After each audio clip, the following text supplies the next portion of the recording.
মা বোনেরা মাসিক অবস্থায় ভুলেও এই 5টি খাবার খাবেন না। যদি এই 5টি খাবার খান তাহলে ধীরে ধীরে আপনি ক্যান্সারের দিকে আক্রান্ত হবেন, অথচ আপনি নিজেও জানবেন না।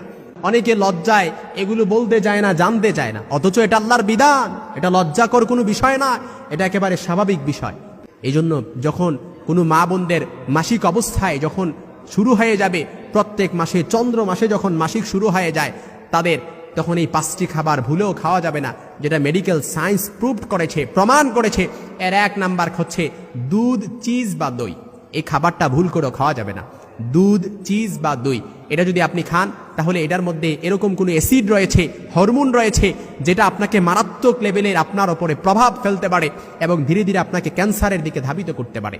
মেডিকেল সায়েন্স প্রুভ করেছে। 2 নাম্বার যে খাবারটি মাসিক অবস্থায় আমার মা বোনরা খেতে পারবে না, সেটা হচ্ছে জাঙ্ক ফুড। জাঙ্ক ফুড এটা এমনিতেই শরীরের পক্ষে ভালো নয়।